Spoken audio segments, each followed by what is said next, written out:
Our support, therefore, really is just to ginger you, to encourage you to do the work that you have already been doing.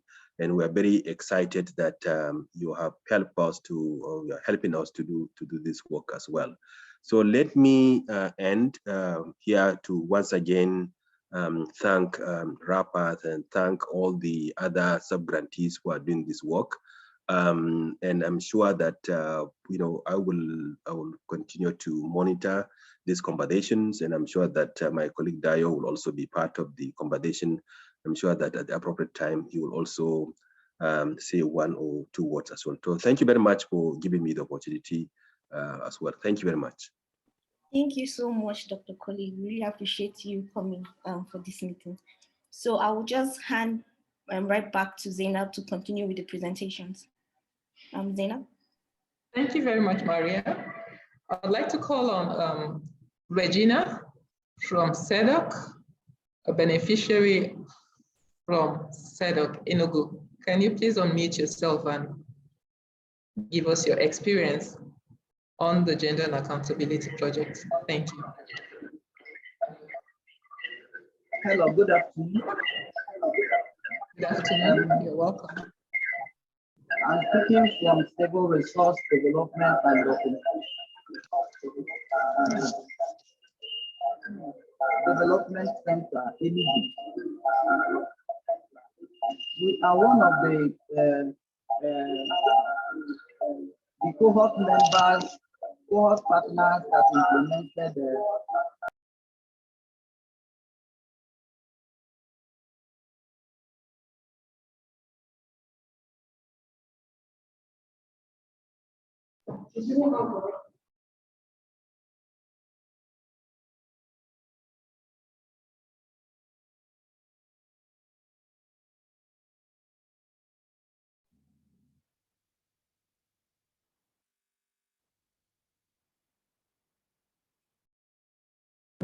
Kindly unmute yourself, Regina Dennis. Okay. Can I continue? Yes, please. Okay. It's echoing. Can you kindly shift from the device beside you?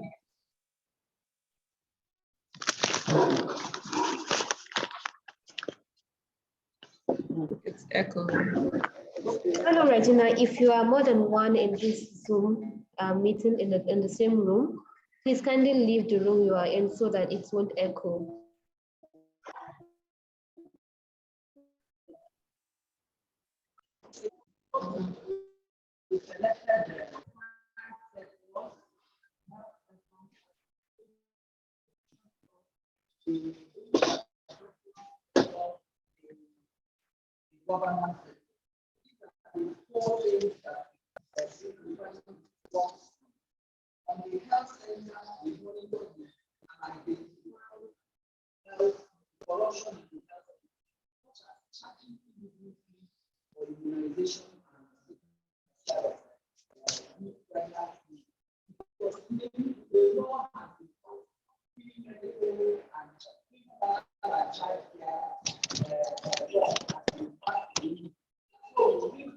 Please go on, Regina. Let's hear from you, please.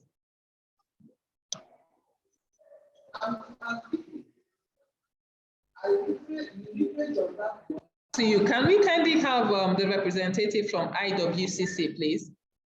Mrs.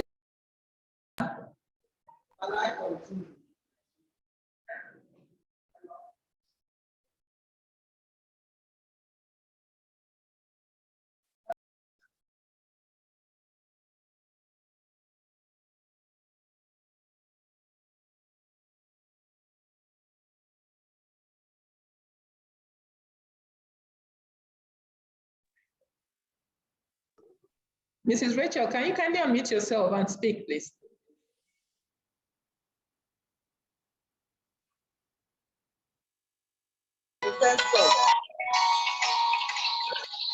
Hello. Hello, ma'am. Please go on. Good afternoon. This is Rachel Tony from Nigerian Security and Civil Defense Corps, Kwara State Command, Head of Gender Unit.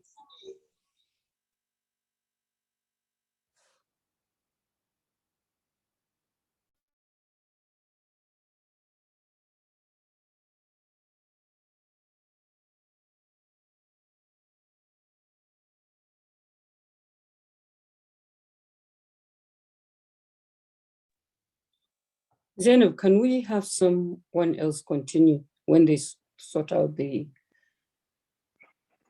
before they sort out? Can we have one of the other partners, please?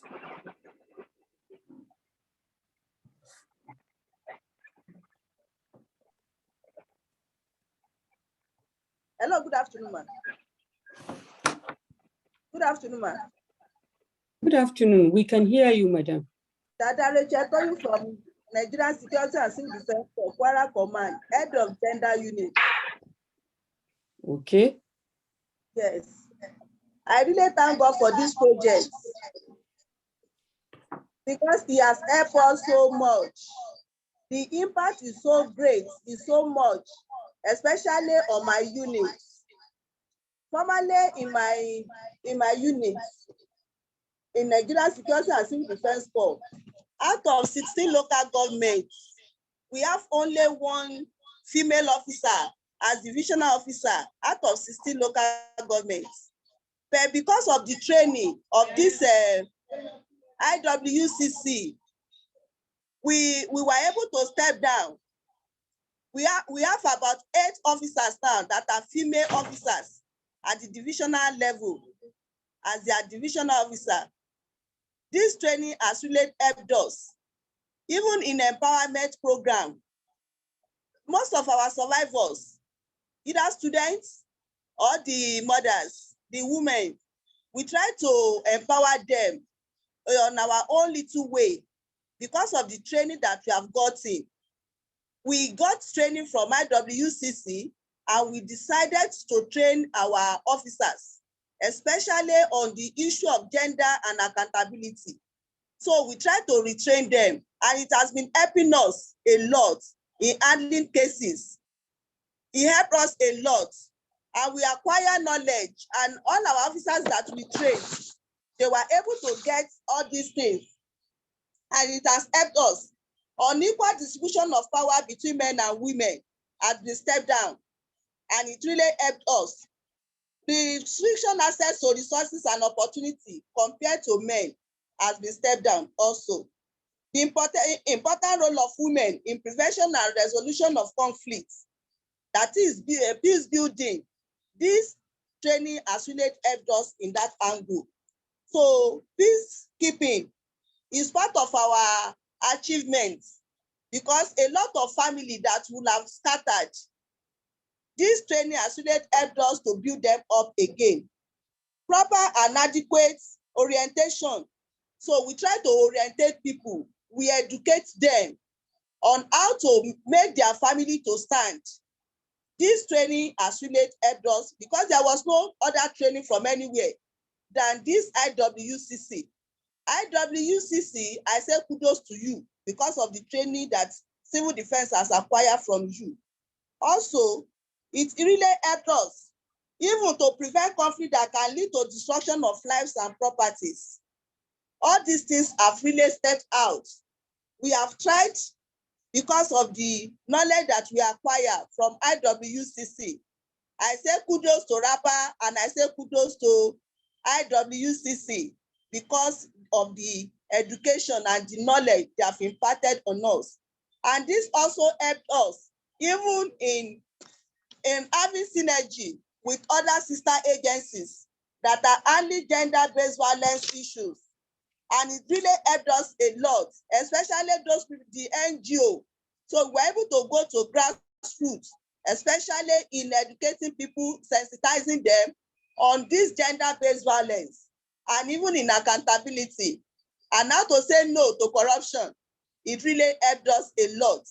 And I said, this project, it shall continue in order to achieve more on the next section. And it also helps us to celebrate and reinforce achievement of humanity because we were able to achieve many things at the community level, especially on our survivors. Some of our survivors, we bought a grinding machine, we bought dryers, we buy tailoring machine.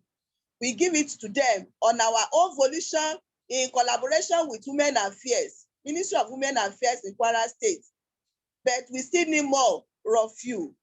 IWCC, I say kudos to you.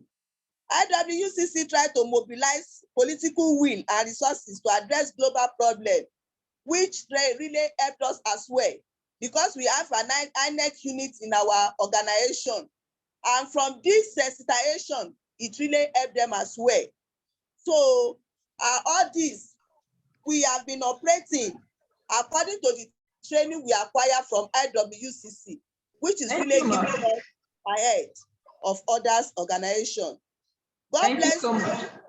God bless you, IWCC. God bless you, Rapper. God bless you, Nigeria Security and Civil Defense Corps. Thank you so much, Mrs. Dada Rachel. Yes. I'd like to ask if Dennis Regina is ready now. Can we have you on, please?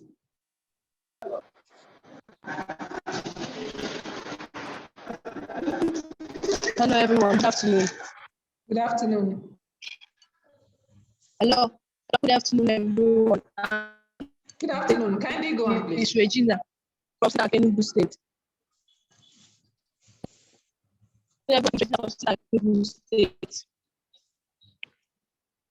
First of all, to give a full meaning of CTAC, it means community transparency.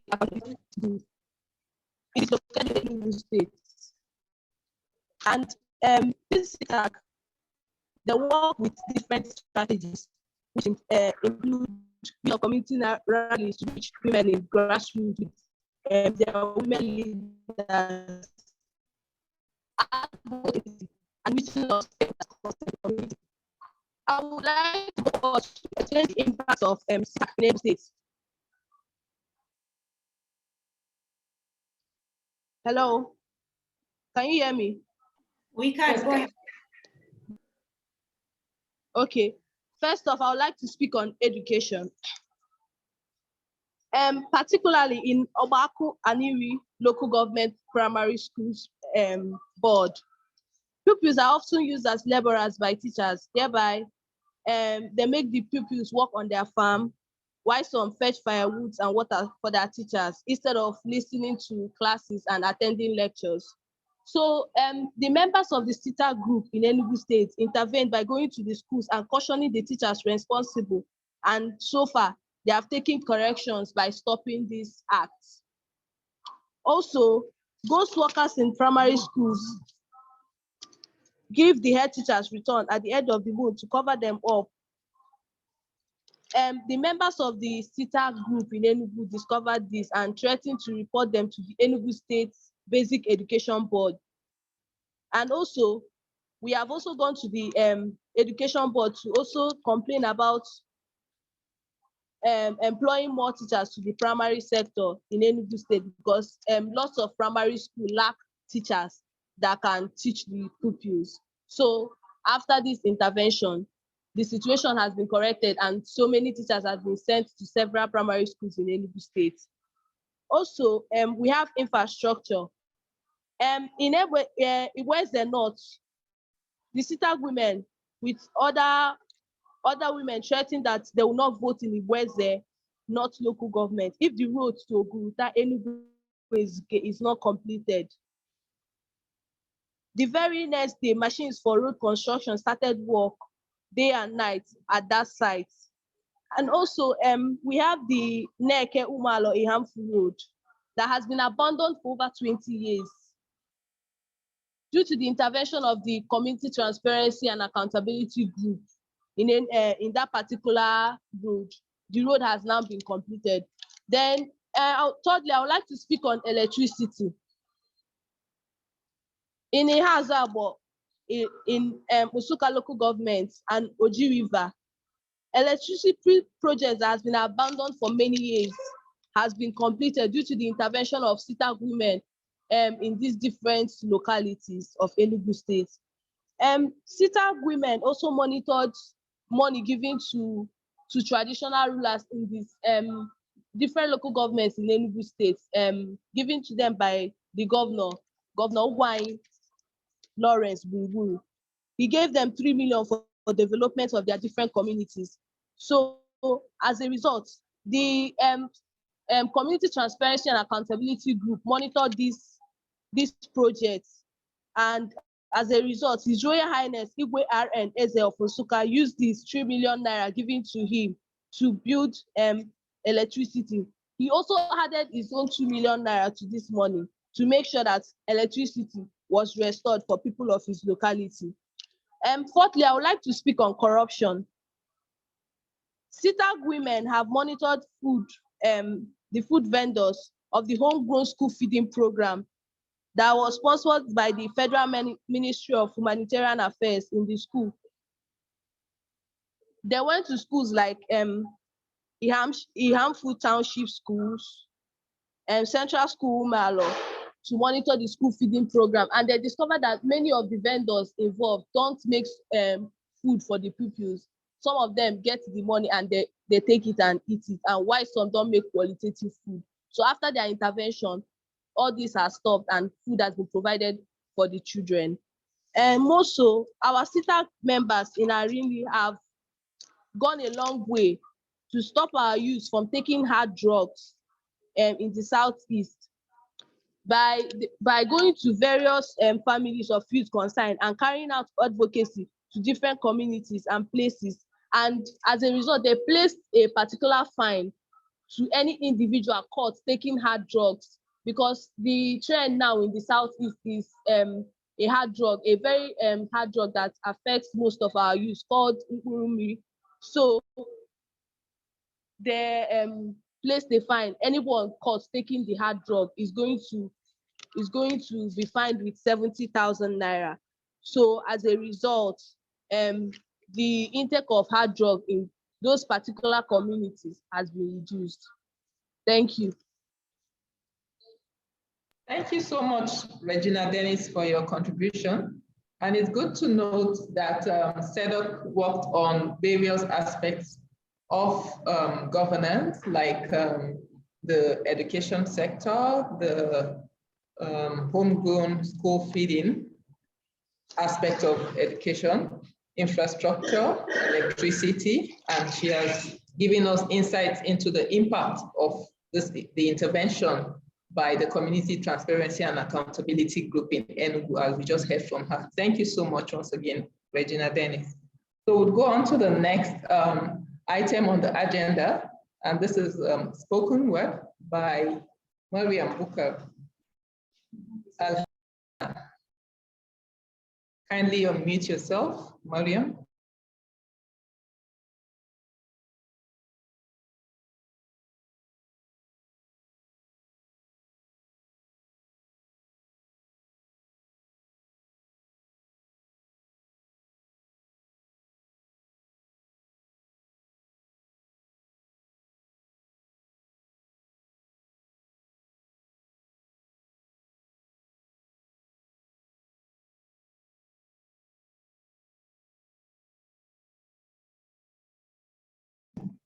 Hello, Mariam, kindly unmute yourself.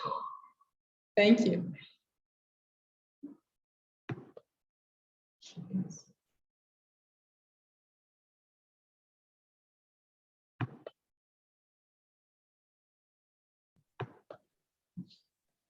Okay.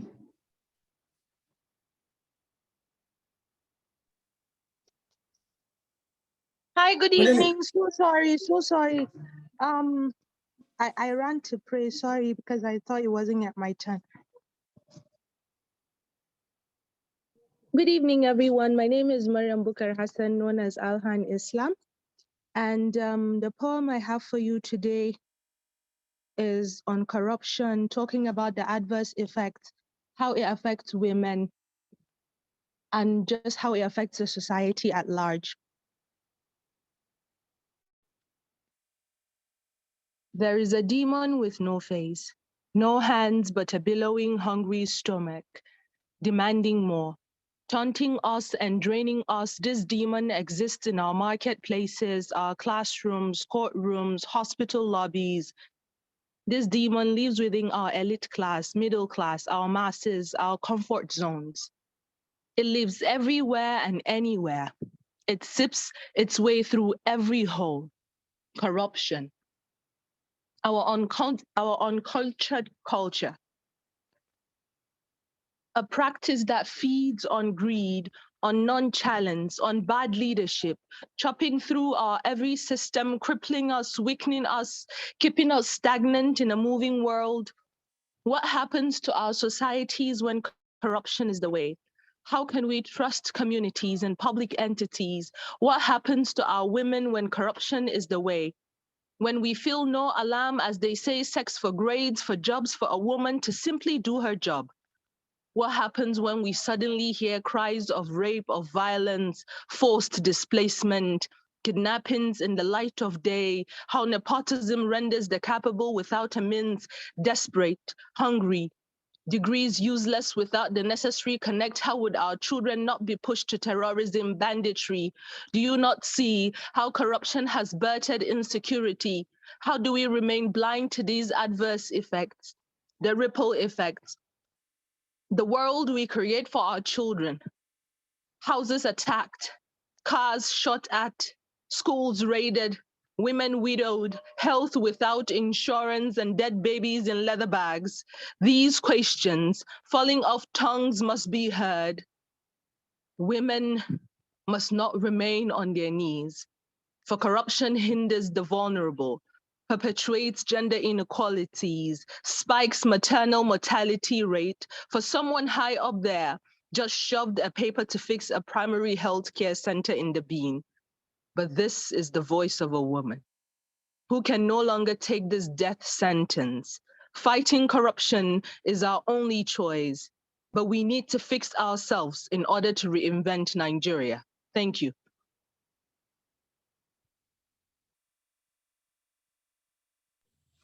Thank you so much, Mariam Buka, for a well-curated spoken word. You'll all agree with me that was a great contribution there from Mariam Buka. So we go on to the next item. But before we do that, I would like to call on a representative of SEDOC again, Chief Esther Atta, who is a member of the traditional cabinet as a result of the gender and accountability intervention. Chief Esther Atta, can you kindly come on? She's from Nsukka. What's her name?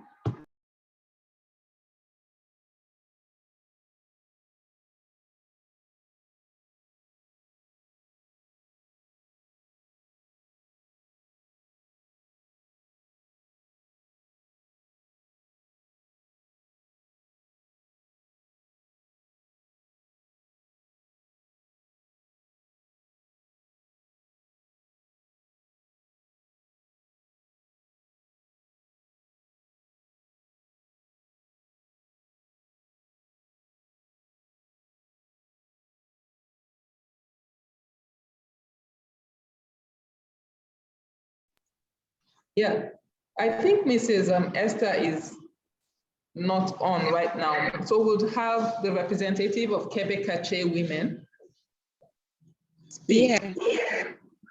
Yeah. Welcome.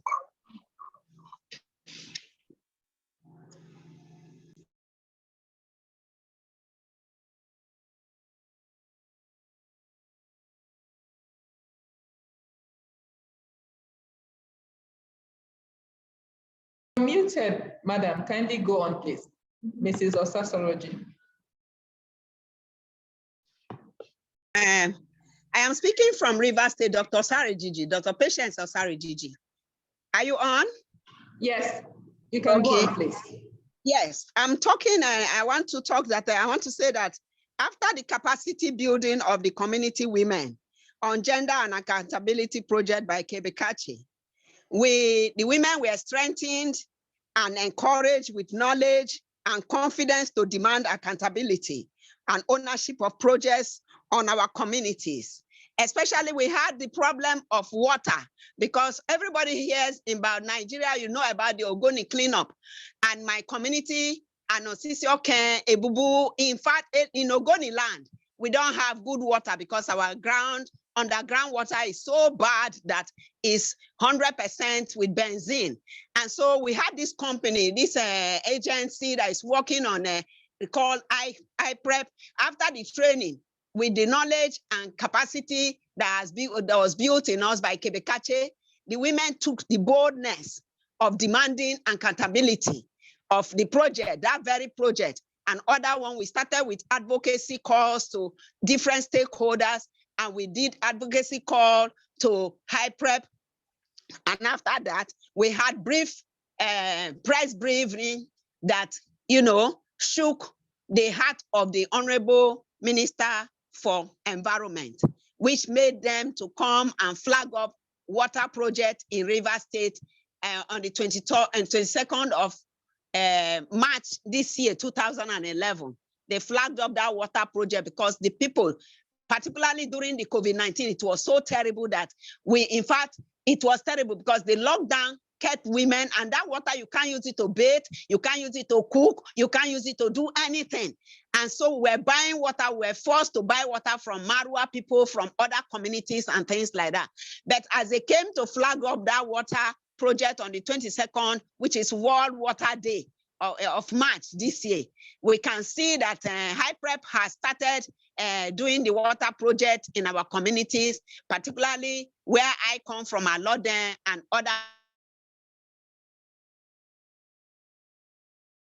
communities in Ogoniland. Ebubu is to gather momentum to begin to monitor, but skeletally we have started seeing water in our communities, even though the pipes, most of the pipes that have been bad for a long time, they need to change them and do other laying of other pipes because the community has increased to different parts that they didn't have these pipes before. And so we want to say that it has also helped up the advocacy, the visit and calls we made to stakeholders, and IPREP has also, before now, there was only 1 or 2 women on ground, on site in the IPREP working site, which is a nurse and a cleaner. But right now, we are beginning to see that contracts are beginning to get into the hands of the women, and the livelihood projects we are talking about, we are beginning to see them. And then we hope that this thing will continue. And we want to thank RAPA for this project and hope that it will continue so that we fulfill all we are supposed to do in our communities. The community women have been empowered now, and they feel excited that they can talk, because before now, a woman, in fact, you don't even need to talk as a woman. But this thing has empowered us, and we can now open our mouths in the public. We can go to media, we can talk, and it has given us a lot of impact. It has made a lot of impact now. So we want to thank RAPA and thank Kebekache for bringing us into this capacity. And we are praying that RAPA continues so that we get to other places, especially now that the elections will soon start again, so that women can be placed in where they are inclusive in other places, especially when it comes to do with elections, not the selection thing we see in Nigeria. But women will be elected,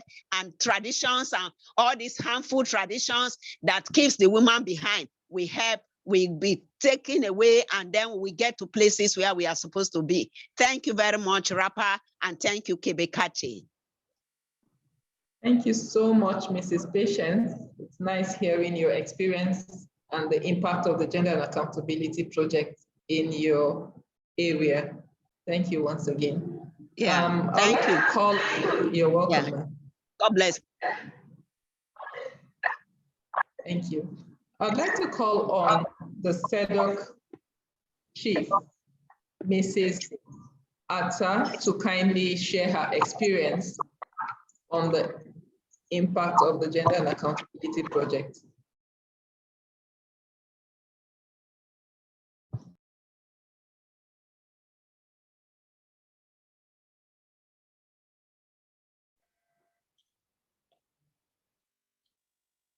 Zainab, if we are having difficulty, can we move on? If we get her, then we put her on, please.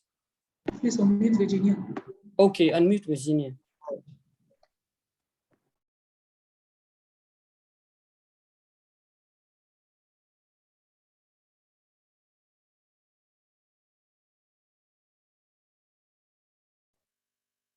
Please, let's move on and take them later, please.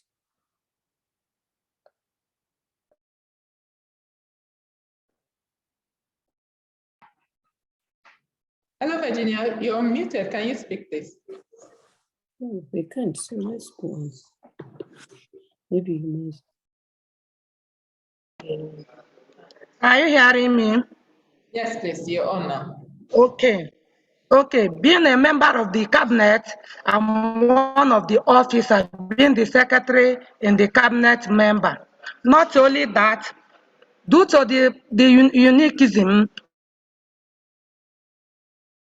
of the women in our community, we gather ourselves and took many buses and write our petitions, what we are seeing that is not going well in our community, and moved to the House of Assembly at Enugu.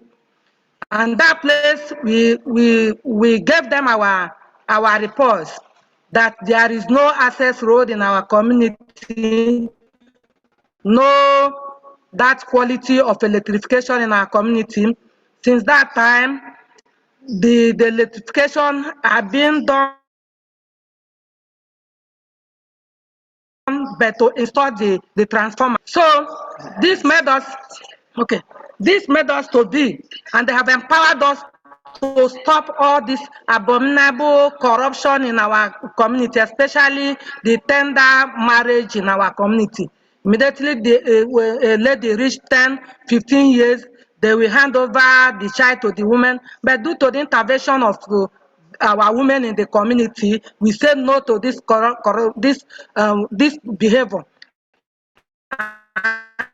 And since that time, no one giving his or her child to any man without reaching 22 years in our community.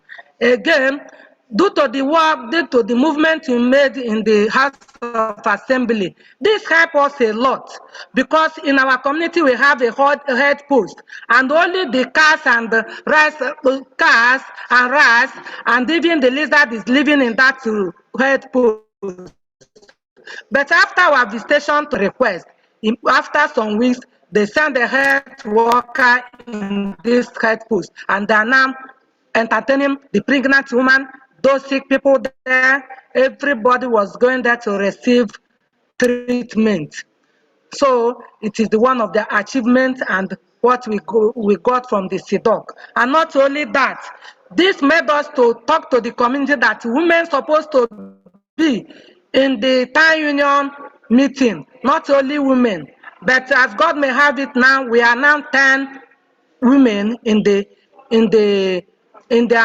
meeting, town union meeting, 5 in the cabinet member in Igwe's palace. I hope you are hearing me. Hello? Yes, we can. Yes, we can. Okay, you are hearing me. So, and not only that, due to the women being under one umbrella, we have succeeded that no man can beat his wife unnecessarily. Before, battering of wife is rampant in our community. But since the intervention of CEDOC in our community, it is no more in progress. And the quality of our life changed. Even right now, I'm talking to you. I'm being put as one of the coordinator of food vendor in government school, monitoring here and there. Since then, there is a great improvement, and the quality of I especially changed, and the quality of my women in the community changed also, because we have known our rights, our don'ts and does. So since then, no one is insulting women in our community. And I thank God, and I play, and I say kudos to CEDOC Enugu. I say kudos to Rafa. I say kudos to Makato, because of their effort by bringing women in various communities to see light. So due to our togetherness of the women in the community, this made our people, our sons, who is living abroad, to intervene, because government failed to come and give us an access road in our community. But with the help of our young youth living outside the town, now they send us a bulldozer. Even now I'm talking to you, the bulldozer is still at work, and the grader that is making every road in our community accessible now is accessible now. If you went to my community, you will see that what I'm telling you is a reality, that the bulldozer is still at work, the grader is still at work, making every places accessible. So I still continue to pray for the SIDOC, Rafa and Makato, for long life, and prosperity. Please, we still need you people to encourage and equip us more in this work. Thank you. Thank you, everyone. Thank you, ma'am, for your contributions. We'll go on quickly to NWTF. Aisha Tijani, the representative of NWTF from Kano. Kindly unmute and speak, please. We'd like to hear your experience on the G&A intervention. Thank you.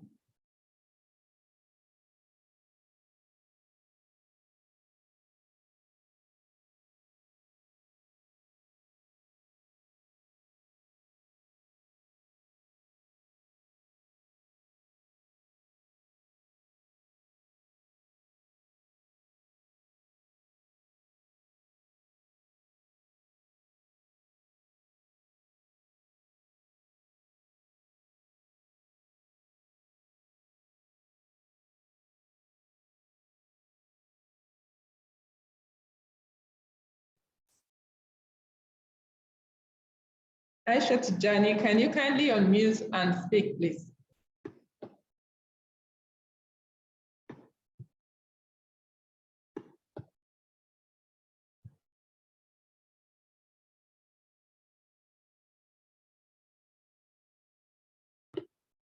At this point, I would like to hand over to Maria for the video screening on We Will Not Be Silent, Women Amplifying Their Voices Against Corruption. Please enjoy. Maria, over. Thank you very much.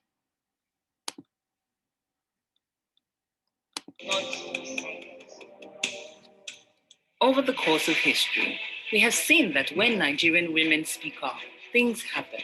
In the 1910s, women in Agbaja stayed away from their homes for a month in protest due to suspicions among them that some men had been secretly killing pregnant women. Their collective absence pushed village elders to act and address their concerns. In 1924, 3,000 women in Calabar protested the market toll that was imposed by the colonial authorities. And finally, in 1929, women revolted and stared down the government of the day, which was the British Empire and all it stood for, and demanded an end to oppression and better representation. In each of these situations, every time women came together to challenge oppression and corruption, they succeeded, leveraging on skill, numbers, and organizing capacities. Women's Rights Advancement and Protection Alternative, RAPA, with support from MacArthur Foundation, has harnessed the collective strength of women groups through the Gender and Accountability Cohort Project, resulting in women speaking up and challenging corruption in federal institutions, state and community levels. I raised the EFCC to launch an independent probe into NDDC contracts, especially abandoned projects. So we need NDDC to come and give us road. We don't have hospitals. We don't have lights. We don't have water. There are so many contracts that they are awarded, but so many of them have been abandoned. Nothing for us, nothing for us. So we are pleading for NDDC, mostly NDDC, to come and help us and do our road for us. Before we get to that road, we walk more than 4 hours. An example is the partnership with the Kebetkache Women Development and Resource Center, which has been at the forefront of enhancing women's capacity to find their voices, to challenge corruption in Nigeria's South-South zone. At a crucial time in our society, as we were experiencing massive corruption on every side, both in the academic section, in the education sector, the health sector, and even in the construction sector, the women being the burden bearer of the whole team, we have been silent. Some of us know that we don't know what to do, but we don't know how to go about it. But thanks to the training that was given to us, we now know that, okay, there is a part we need to play, and there are little actions that we can take that we can make. The knowledge acquired has enabled the women's capacity to demand for inclusion in politics and nation building, while calling out duty bearers in government institutions, NDDC, and elected officials to demand accountability through tangible changes. Another alliance fostered by Rapper to great effect is that with the Women Radio 91.7 FM. When you talk about accountability, corruption, anti-corruption, people do not understand that it has its own gender implications. And for us at Women Fund, we've noticed that when we talk about corruption issues, you hear a lot of men talk about it, the way it affects them. You see them out there. But for us, we keep asking, why is it that majority of the people who it affects, even more than directly, indirectly, are not raising up their voices? So we are out here to make people know their rights, because knowing the rights of being a woman and knowing your rights is one. And then how to go about demanding accountability from duty bearers, be they hospital workers and all that, is another. WFM has been particularly instrumental in the dissemination of targeted information, as well as amplifying and mobilizing women's voices in calling out acts of corruption, as the message needs to be amplified all over the country. The GNA cohort interventions have contributed to the improved capacity to identify and raise their voices against corruption and demand accountability. Yaba College of Technology is an increasingly popular polytechnic with all of its accomplishments. All is not well with the polytechnic, as female students complained about the deteriorating state of toilet facilities in a gender and accountability forum conducted by Women Radio 91.7. An effort was made by Women Radio team to provide the students with a proper toilet facility. We sought the support of a finance firm to donate female toilets as part of its corporate social responsibility towards the end game. This firm agreed to our appeal, but Yaba College of Technology declined our offer. After months of reluctance from the school authorities, the team from WFM maintained constant engagement with the school. We can confirm that the toilets have been renovated and female students now have access to better toilet facilities. While there remains a lot of work to do, the impact of the Gender and Accountability Cohort, led by Rapper, and current history have demonstrated that when women are made aware of the link between corruption and their access to services and resources, trained to make demands for accountability, and united together in making these demands, there is bound to be some shifts in the system. Where others might be silent and easily concede to the powers that be, the women that interface with GNA activities have shown a capacity to identify corruption in its multifaceted forms and call it out, leading to changes that achieve set goals of removing its barriers for women. Thank you everyone for going through that video with us. So as we can tell and as we can see and hear from the amazing testimonies that have been shared with beneficiaries of the program, the Gender Accountability Program, and as well from the videos, you can already see how increasing the voices of women and including them in the fight against corruption can lead to tangible results and even footprints in the sands of time. We would also like to use this opportunity to show and give a huge appreciation to the MacArthur Foundation for their support to this project. And I will now be handing over to Mr. Dayo Olaide, Deputy Director for the MacArthur Foundation, who is present on the call right now, to share with us some remarks. Oga Dayo, over to you.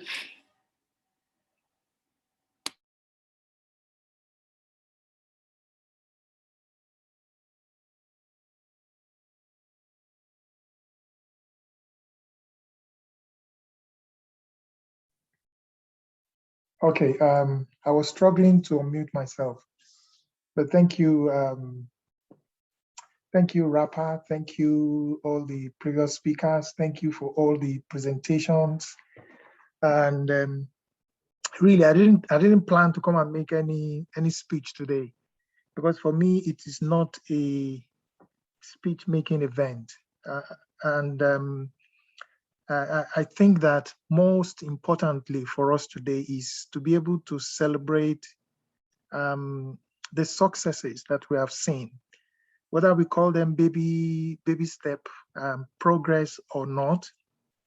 I think it's always an opportunity. I mean, meetings like this present us an opportunity to be able to pat ourselves on the back and acknowledge the fact that the challenges that we are trying that we are confronting is immense. It's not something that we can overcome in one day, in 1 week, in 1 year, or even in 10 years.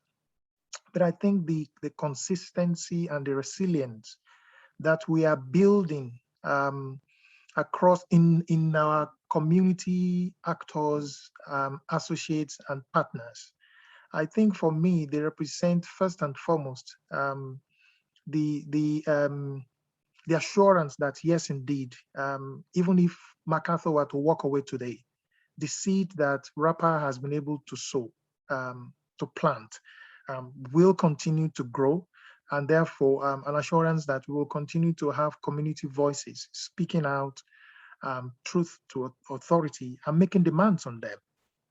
I think the second point I'll just like to also acknowledge is the role that I think RAPA has played as an enabler for the accounts of impact and change that we are listening to today. Dr. Shatima, in his opening remark, shared the one of the considerations for us, that in as much as we would like to see our community groups become more active, it's important to be able to make the connection between community groups, community actors, who might not have the capacity to be able to write to big foundations, whether they're in Nigeria or outside, and secure funding. And so that role that is now being played by RAPA is something that we need to commend. We need more of RAPA playing that role. I think in the last 3 years, I'm very delighted to have been a part of the growth, to have had the opportunity to see the growth in the systems and the structures that RAPA is putting in place to be able to efficiently and effectively and transparently, play that role. I think a third point is to emphasize the connections itself.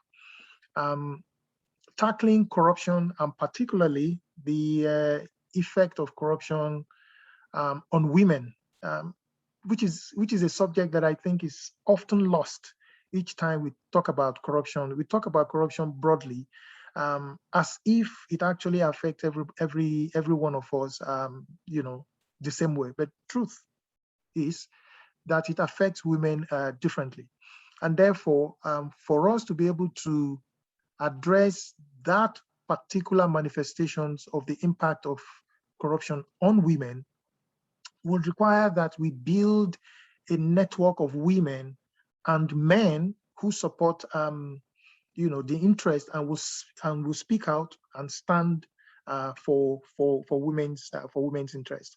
And so I'm really delighted that this project is beginning to achieve that. And then finally is to also say that I was chatting with someone else on this call, and we were both saying that the confidence building that this project is also having is one of those unintended goal, that we are seeing the capacity of women to speak out and speak publicly. This may not have been one of those intended goals, but it's an important consequence that I think we should acknowledge, that through this work, through the training, more women are acquiring the capacity, the skills, but more importantly, the confidence to be able to stand out in crowds and speak, and not just speak to one of their own, but be able to confront authorities. For me, this is a critical skill that we need if we are to be able to push on women issues. So I think all round, congratulations to RAPA, congratulations to the team, but more importantly, congratulations to those who are actually making the change happen across the communities, and those are the sub-grantees and the community women and associations across the group. So like I said, it's not supposed to be a speech-making moment, but I really want to say a very big thank you and congratulations to everyone who have been a part of this project. Thank you very much for the opportunity to have these comments. Thank you. Thank you so much, Obadayo. Thank you for your kind words. And as he has mentioned as he was speaking, he said we need more rappers to effectively play the role of empowering community-based systems that put women in the driver's seat to push the fight against corruption and stand for the interest of other women. And I think that's a very great thing to highlight in this meeting. However, I'll be handing over now to Zainab to handle the goodwill messages. Over to you, Zainab. Thank you, Maria. I'd like to call on the Executive Director, Civil Society Legislative Advocacy Center, CISLA, to give us a goodwill message. Thank you.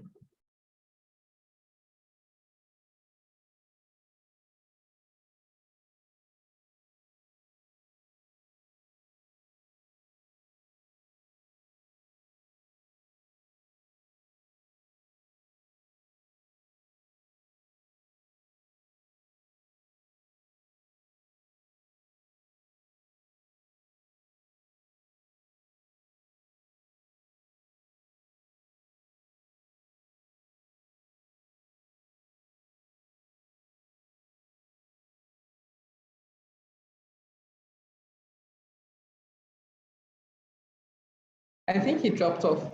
I'd like to call on the representative of the country director, UNODC, Princess Chiferi, to give us a goodwill message, please. Princess, kindly unmute to speak.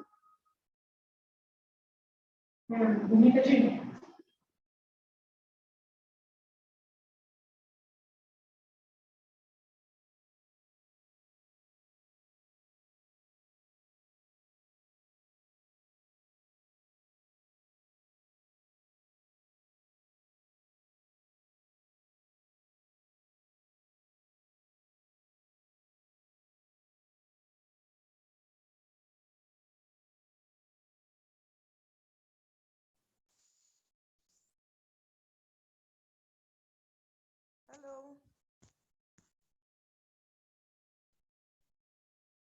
Hello, good evening, all. Good evening, Princess. Yeah, I wasn't sure you were talking about me because the organization didn't sound like my organization. Anyway, good evening. This has been an exciting meeting for me. And I love everything happening. And as Mr. Dayo said, what RAPA is doing is great. I'm particularly impressed with the impacts. The stories I hear across Nigeria happening, and the whole idea, the way women can speak and demand for things, and the confidence being built, the skills, the empowerment that makes them able to now get even what they didn't plan. I mean, listening to the woman from, is it Enugu community? That now has the young people or young guys abroad trying to now make routes for them because the women are standing up. I really like stories like that. And this is exciting. And I hope we can carry it on to expand the space and expand this impact more. Thank you. Well done, RAPA. Great job.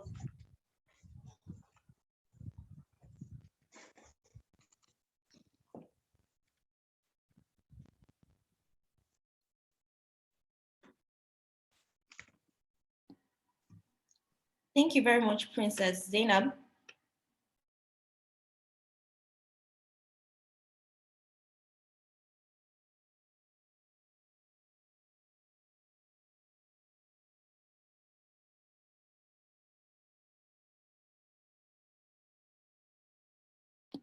Okay, thank you so much, Princess, for that goodwill message. While Zainab is sorting some technical issues out, we would be moving to the next item on the agenda. As we've all seen, we've watched, we've heard, all of this good work. Yes. Maria. Yes, ma'am. The chief executive of CITED is online and he is supposed to have given a goodwill message. Awesome. Yunus Ayau is on the call. Please give him the opportunity to give us his goodwill message. Okay. Thank you. Chief Executive CITED, sir, please, if you're on, you can kindly unmute yourself. Thank you.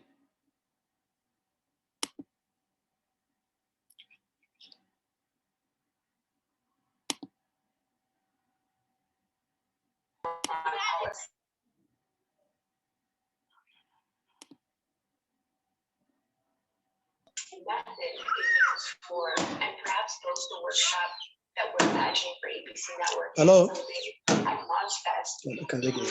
Hello, sir. Hello, can you hear me now? Yes, we can. Thank you very much for coming. Okay. Let me start first by congratulating RAPA and its partners for this excellent project they have implemented. I think for me, this is not a close-up meeting, but a celebration of a milestone. RAPA has been able to seed voices and activate urgency of citizens, particularly women, and insert them into the arena for the struggle for accountability in Nigeria. In other words, that it is not a project that is closing. You have thrown seeds, and seeds, these seeds have germinated, and they will continue to grow. And therefore, the project is not coming to an end. We believe that the voices that you have activated, the agency of the women that you have been able to work with, would continue to carry the message, continue to organize, and demand for accountability in all its ramifications. And to that extent, therefore, you can't say that the project itself is a closing. What is closing is the funding phase of this project, but that the achievements that you have recorded would continue to reverberate in the various communities that you have worked with, and that it's our hope that all these seeds that you have been able to plant would multiply through the work that they will continue to do, inspiring more women to join the struggles for accountability. We know that women in general are doubly the victims of lack of accountability and transparency in this country, and therefore they need to be at the center stage for demanding for accountability, and that this cannot be done by outsourcing it to other people than by this own personal involvement and engagement with the daily struggles on issues that affect them. I'm happy that the sort of work that you are doing is not just that theoretical or something that is far removed from the daily life and daily lived experiences of these women. They are recording the impact in the immediate spaces, and that, as we know, accountability, like democracy, is a rapidly expanding phenomenon that you need to conquer the immediate space in order to be able to struggle for wider space of accountability.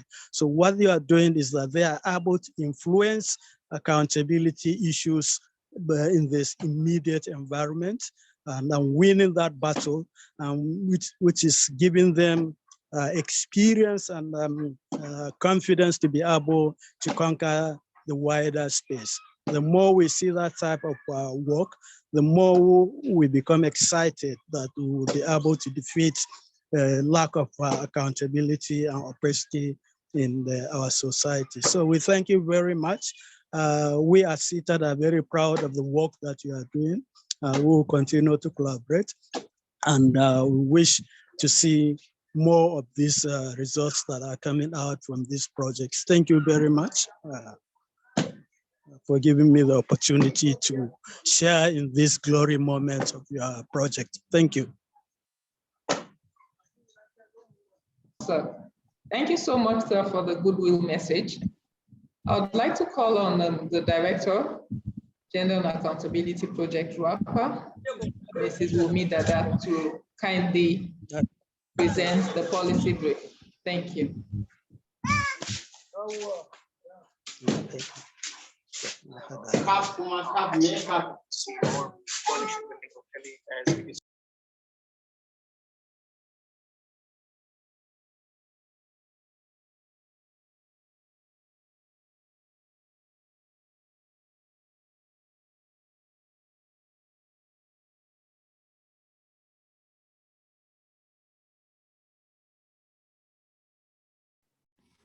Umi wants to be unmuted, please. And then can you mute every other person, please? Because there are interruptions.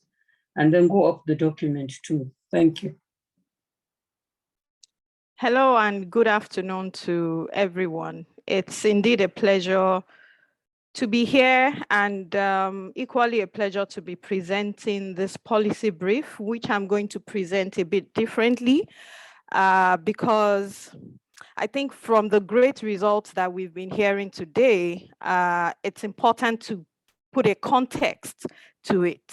We've heard about the results, but we would like to share with you what happened at the beginning, what the partners did, and then what we found at the end of the project.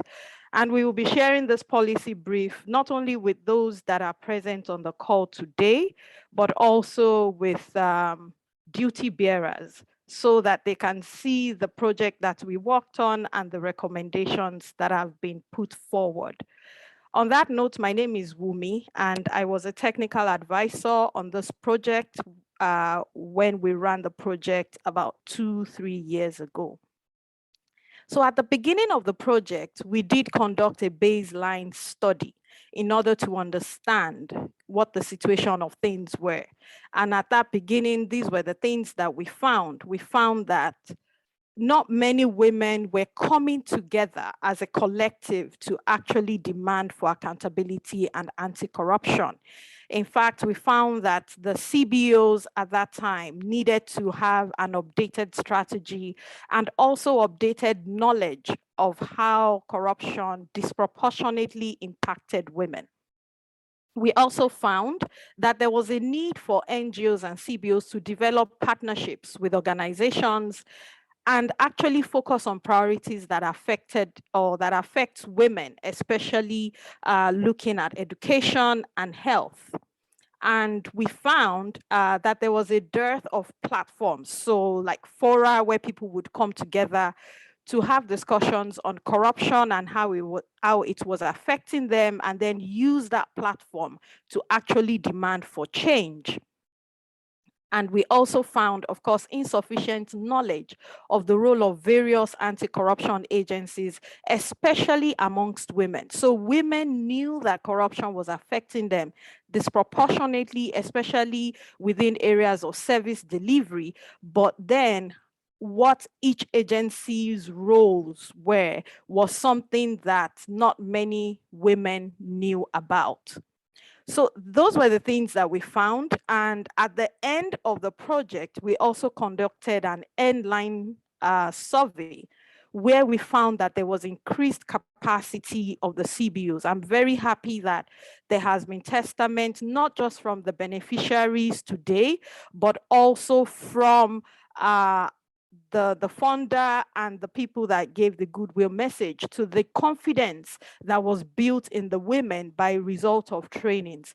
A lot of times when NGOs submit proposals, we hear that, oh, why are you always training women?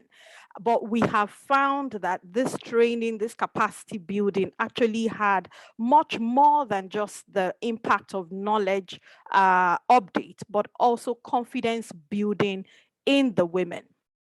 And we, of course, saw increased partnerships between non-governmental organizations, and also the corruption, anti-corruption agencies. We found that in Ilorin, we found that in Ogun State, we found that in Osun State, and several other states where the partners have worked. Permit me to share with you just quickly to provide further context the way that the project actually worked, and then I will share some of the recommendations that we have for the policymakers, for the duty bearers. So just to provide some context, and I hope that my screen is big enough for everyone to see, I will speak to this in any case. So the project was designed in a way that we had several partners working in different states. So Advocacy Nigeria focused in Zamfara, working on corruption within the health sector. SEDOC worked in both Anambra and Ebonyi states, looking at the institutional and human capacity for improved budgetary processes, not just only at the state level, but also at the local government level as well. And we had Ward C working in Osun and Ogun State as well, looking at accountability commitments within these states, particularly as it had to do with agencies that are to provide services to survivors of gender-based violence. And we had Women FM focusing on Lagos, but Women FM, one unique design of this project was that Women FM amplified the voices of the women beyond the states where they worked. So beyond just having women working in Ilorin or in Kwara State, Women FM did amplify those voices to Nigeria, at least where the radio station could be heard. And Women FM did some targeted interventions like we saw with Yabatek. We had Nigerian Women's Trust Fund working in Kano and Oyo State. Based on their particular specific advantage, they focused on the electoral processes, demanding for accountability within political parties and within the electoral processes. And we also had Kebekache in Rivers and in Akwa Ibom. And the reason why I'm providing to you this picture snapshot is so that you can see how the various components actually came together to give the results that we have been sharing all morning. So Kebekache in Rivers and Akwa Ibom work to build the capacity of women to be able to challenge some agencies that were to provide or deliver services that affected women. I believe that those are the organizations that did this work, the people that we will call the real MVP of this project, that did a lot of the ground work, while RAPA did majorly a lot of coordination. So I will go back to the policy brief just very briefly for me to share with you some of the recommendations that we have for the decision makers.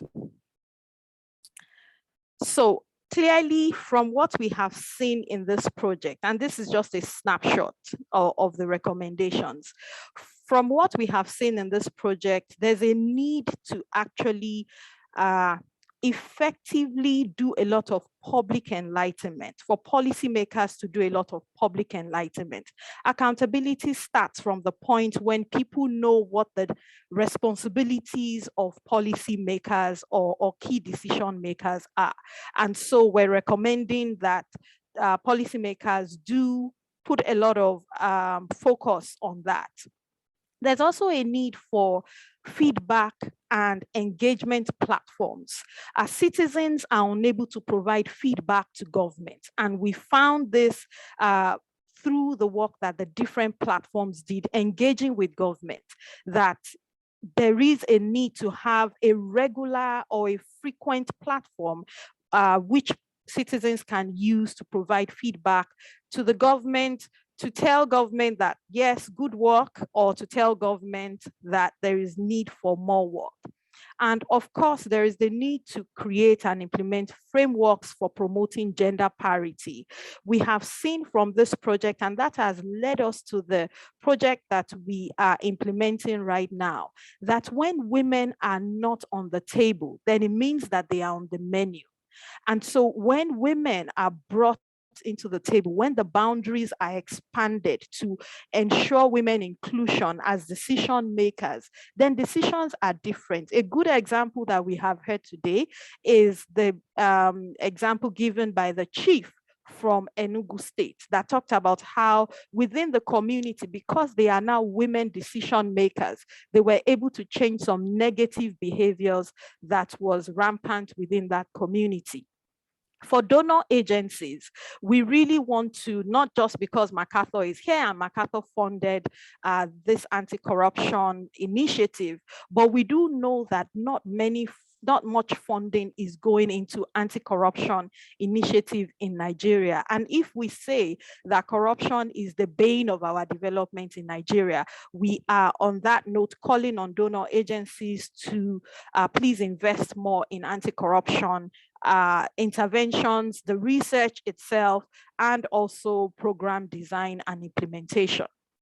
And for civil society, yes, the burden that civil society bears is very huge, but again, we are calling on civil society to ensure that anti-corruption demands are infused into the other programming that they are doing.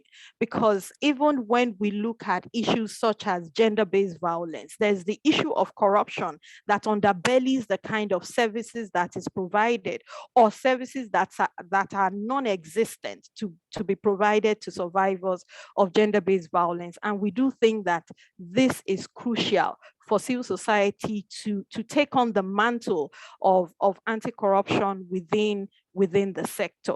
On that note, I would like to yield the floor back to Zainab, and if there is time, it might be important for us to give maybe a minute each to each of the partners that worked to give a very brief snippet on what they did.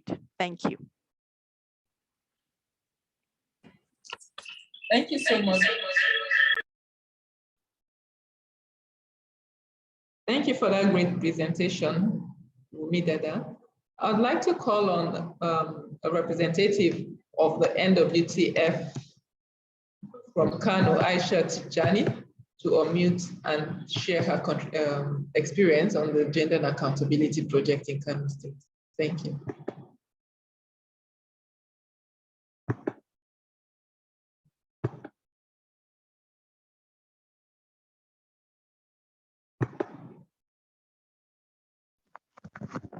Hello, and good afternoon, all. Can you hear me? Good afternoon, ma'am. Yes, we can. Yes, I'm sorry for joining you late, and it is almost due to network problem, but I've been following you up.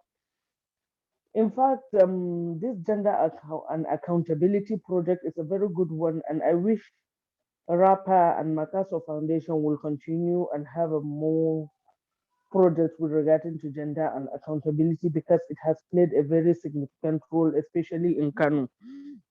When we started, at first, we don't know that as civil society organizations, we have the capacity to track and ask government what is after and what it is doing and what it's supposed to do. We don't know this. But with this gender and accountability project, we come to realize that we have every right as citizens of Nigeria to demand from the government what we want and what is our right. Not only that, we have every right to push and make the government do what is necessary for us and give us back what belongs to us. There are a lot of projects that have been tracked under this gender and accountability project, which were achieved by the follow-up of the beneficiaries of this project. A lot of roads were achieved in Kano. We have all this underpass, Dengue underpass. We have this Bata under flyover. We have Oparua flyover. and many others, which at the inception of the government, they were started. But with the demand through this gender and accountability project, our citizens have been going there, seeing what the government is doing, when to continue, when to do it, pushing, writing more letters to make the government know that we are aware of this project and we really need to benefit out of it. But in its ultimate mercy, this project has all been concluded and it is not followed up, including this cancer hospital that was promised by the governor to be built. This project has been completed. We have a pediatric hospital that was promised at the beginning of the at the inception of the government. This project has also been concluded. In fact, the more citizens demand for their rights, the more the political leaders give them. One of the most important thing I had wanted to discuss is the female inclusion in the political circuit. That the governor promised to include or give women appointed positions, that decision making positions, which he has fulfilled that. And we can see a lot of women, like in Kano, he's the first person to give a female accountant general. He's the first person to appoint a female to be head of civil service. He is also the first person to appoint about 15 women to serve as farm secs in various government agencies and parastatal, which is really a remarkable achievement in Kano.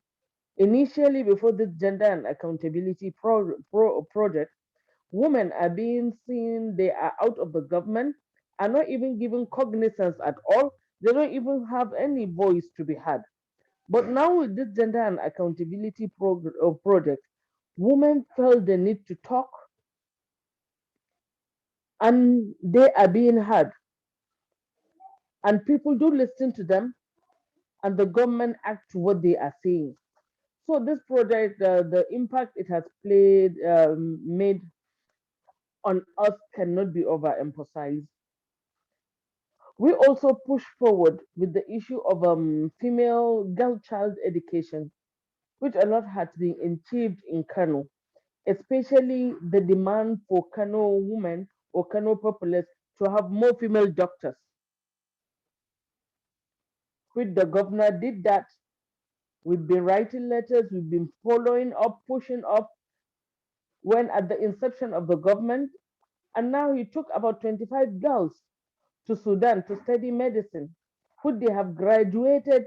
I think 5 months back, they were back to Kano and they were taking the arrangement for the internship was taking place and everything was perfect before they were even here.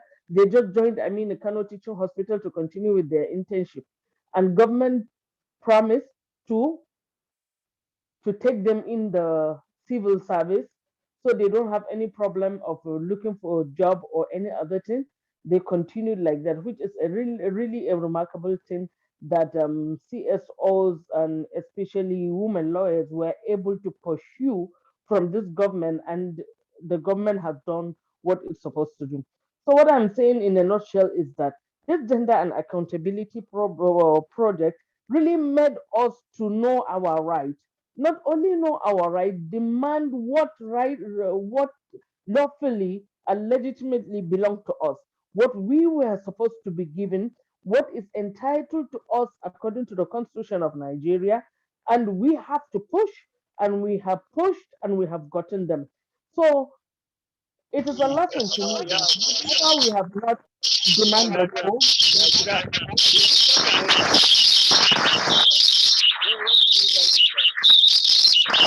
hello, hello. Hello, ma'am. Can you round up? Yes. We can hear you. Kindly round up, please. Yes, I'm rounding up. So we really learned that whatever we have not demanded for, whatever we have not pushed for, and whatever we are silent over, nobody will do it for us. I think conclusively, that is the major lesson we learn out of this gender and accountability project. Thank you for giving me the time. Thank you for giving me the opportunity to talk as a beneficiary of this project. Thank you so much. Thank you so much, Hajia Aisha Tijani from Kano. Your contributions were really on point, and we're glad you had the opportunity of being part of the project in Kano State. I'd like to call on Eitayo Adewoye from Osun State, a representative of C, to give us your contributions as a beneficiary on the Gender and Accountability Project. Thank you. Good afternoon, everyone. Good afternoon, ma'am. Yes, from Ogun State, not Osun. Thank you. So I was privileged to attend the program organized by RAPA, and this program were eye-opener and they help in shaping our organization and on how to address corrupt practices against women. After each program, a step-down training is conducted for our volunteers so that they can be aware of the different processes as we are being taught during the program. One important program that really shaped the way we address our violences was the petition writing program, which really built our skills and help our intervention processes. Even when we had the step down training with our volunteers, they really, it was an interesting class and it helped our intervention in various communities. This project also assisted us to identify agencies that corrupt practices can be reported to, like ICPC and co. With the identification of these agencies, as a result of the project, these agencies have more people reporting to them physically, anonymously. And also these projects help us to know partners we can identify with. During the project, we were introduced to other CBOs in the community that are working on different projects, on different violences. So it was easy to partner with them when we have cases reported to our organization. Thank you. Thank you so much, Eitayo. I'd like to call on Victoria Uwaifo, representing WFM, to kindly speak.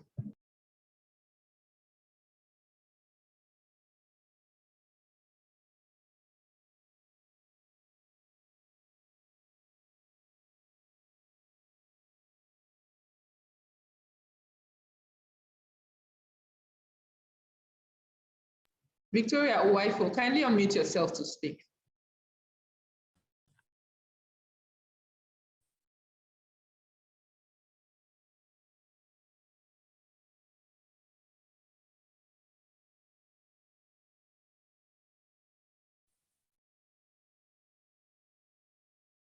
You're still muted. Kindly unmute, please.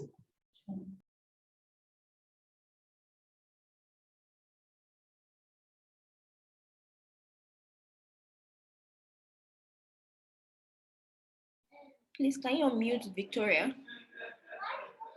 Habiba. Victoria is unmuted, sorry. Victoria is unmuted. Victoria, can you hear us?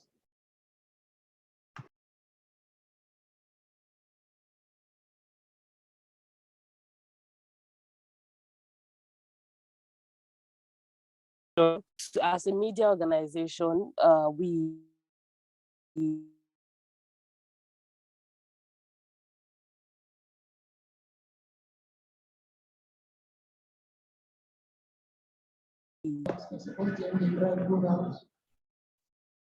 Victoria, I think Victoria is having some technical issues. Was mainly on dissemination of the advocacy messages, anti-corruption messages, and working with them. It's head.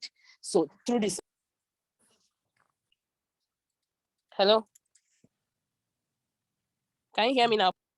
Hello, can you hear me now? You're breaking. Can you hear me now? Is it better? Yes, it is. Kindly go on, please.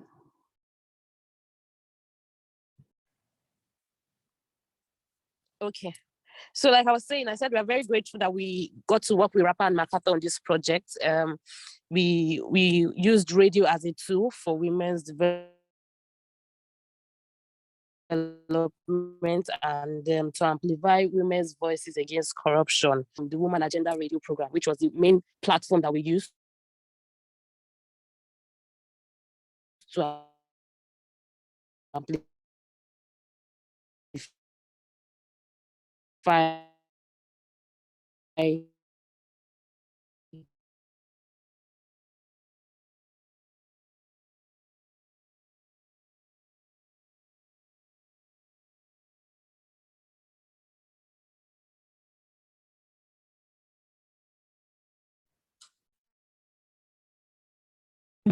Zainab, I think we should move on for want of time. We are almost a few minutes to the agenda, and I can see there are hands up for speaking. So please, let's move on. Okay, ma'am.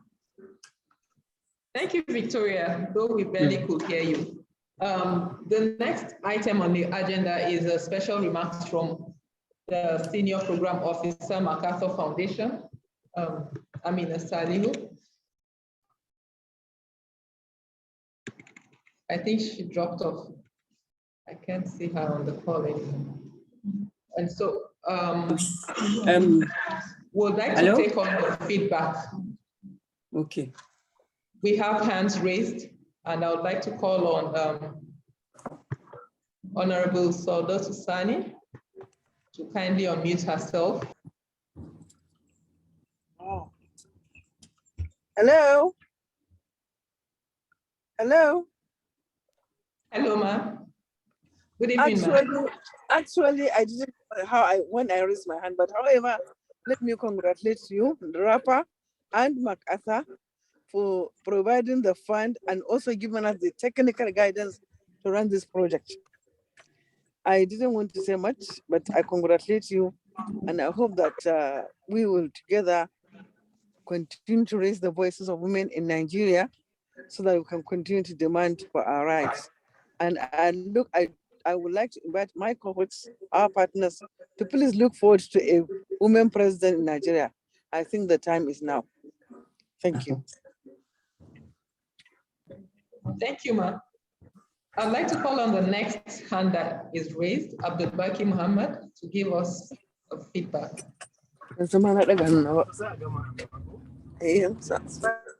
Kindly unmute yourself, Abdul Baki Muhammad. Okay. Hello, good evening all.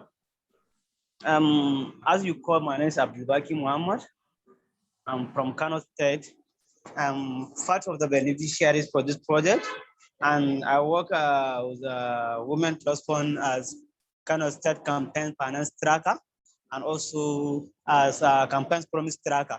So what I would say, this project has really helped in the issue of increasing the level of women participation in politics in Kano State, particularly on the issue of 3 women candidates that participated in the last 2019 general elections, which we have Hawa El Yakub, Barrister Aisha Dankani, and then Suleiman Umar.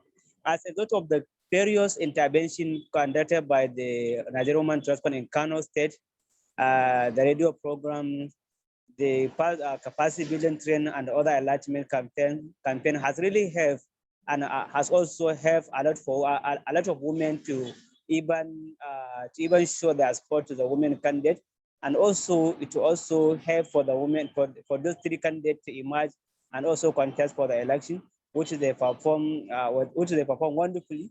I can even say this is the first time that the women contest in Kano State and even emerge as was 3rd position, because Hawa El Yakub, she even contested for Senator Kano Central, and then she become the 3rd, which is the best in history in Kano State. And also Zainab Suleiman Umar, who contested for House of Assembly in Komboso local government, she also emerged as 3rd. Likewise, Barrister Aisha Dankani, she also emerged as 3rd in Dala local government for House of Rep. Even though not any woman candidate has win the election in Kano State, but this can be served as a great milestone for the improving of women political participation, which will get this Thank achievement you. as a result of Nigerian women trust intervention. And I think Thank this is you. what I want to share for now. Thank you so much. Thank you so much. Thank you so much, Abdubaki.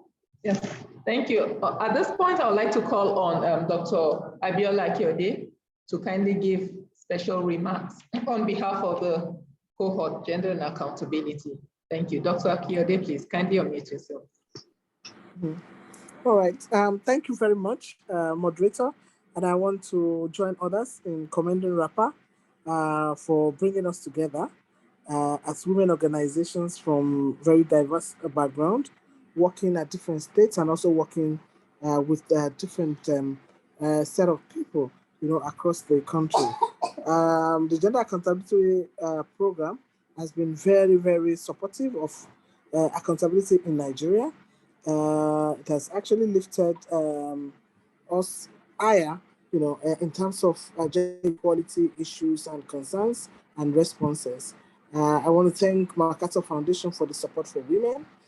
Just as somebody said, it's a closeout, but it's not a closeout because we are still together, working together to promote gender accountability in Nigeria, working together to stop out corruption. And when women work together, things would definitely change. So we want to thank RAPA for the leadership and other partners who are also involved in this program. So we thank you and God bless you.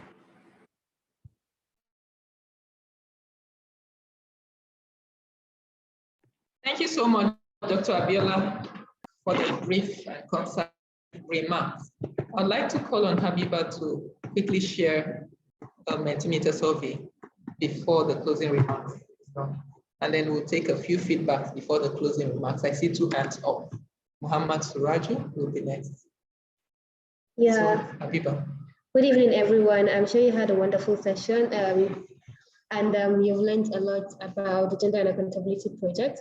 And once you are here, you are all stakeholders, you are all beneficiary one way or the other. And we hope that you continue with this stuff with this project we have started. So while we continue to get feedback from you, please kindly go to www.menti.com as it is shared on your screen and use this code to join the campaign. Give a word that defeats corruption and it forms in your society, in your community, within your environment. What is happening? Is it in the mental health space that you find corruption? And how do you define corruption? So as we continue to give you feedback, I've also dropped a link for you below in the chat box. So once you go to the link, you put the code 45203409 and kindly continue putting the words in there, of which definitely we'll share before the end of the meeting. So over to you, Zainab. Thank you, Habiba, for that brief note. So I would like to call on Muhammad Suraj to give a brief feedback. 1 minute, please. We're out of time. Okay, thank you, Mr. Coordinator of this program. I would like to really appreciate the effort. My name is Yahya Mohammed Surajo from Zamfara State. Yahya Mohammed Surajo from Zamfara State. I actually appreciate the project on gender and accountability coordinated by Advocacy Nigeria and Zamfara State. The program is actually very benefiting. It's also activated the voice of not only the women in Zamfara State, it activated all the participants, especially with the kind of programs they organize to sensitize us on how to fight corruptions, especially in maternal and child health, how to fight corruptions, especially in the health sector.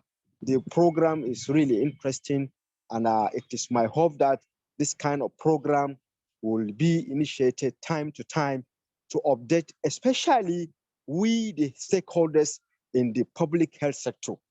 I really appreciate the organizers of this program, and I hope to see many of this kind of program to come in future. Thank you. Thank you very much, Muhammad Suraj.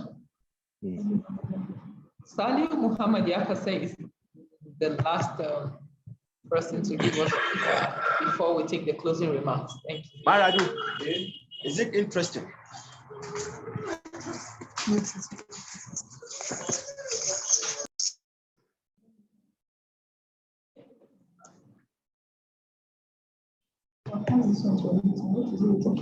Both of us, she's also doing it. Are you check?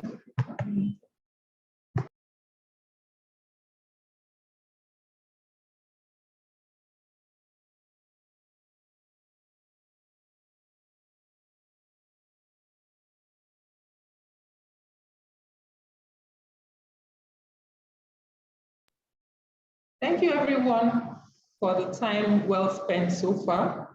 In the absence of any other feedback, I would like to use this opportunity to say it's been a very eventful time on the program.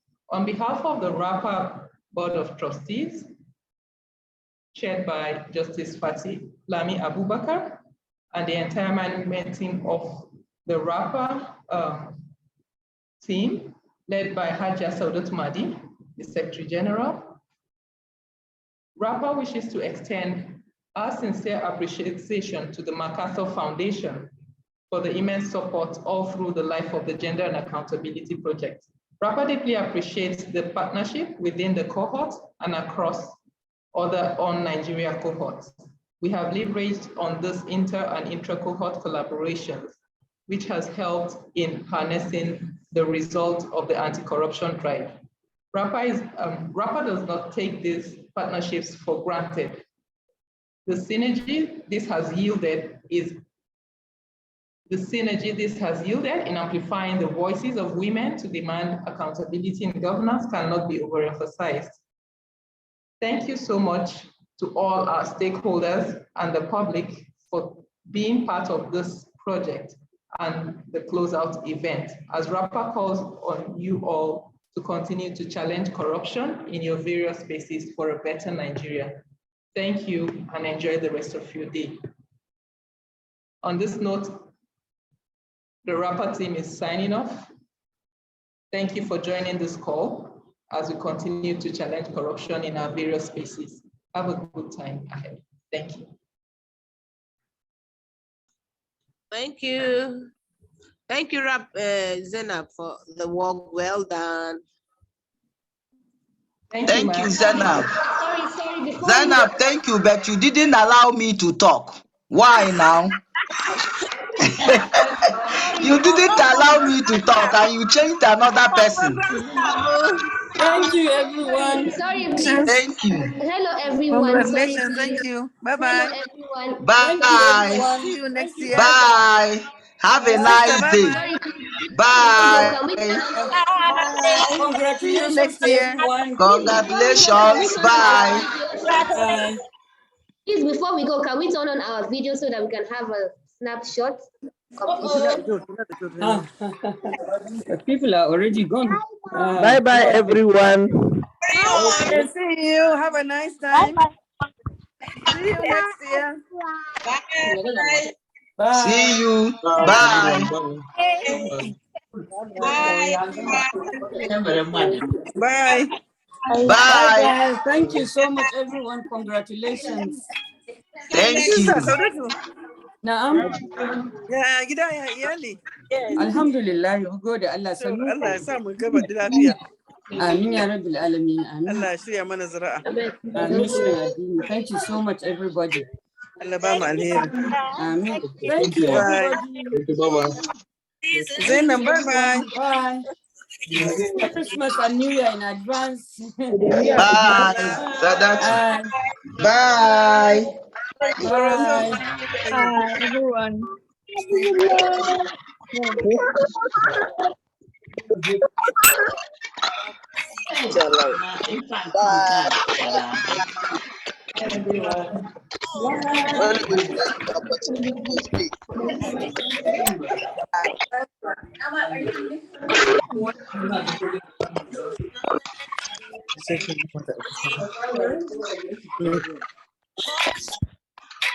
Lord of the harvest, hope is so.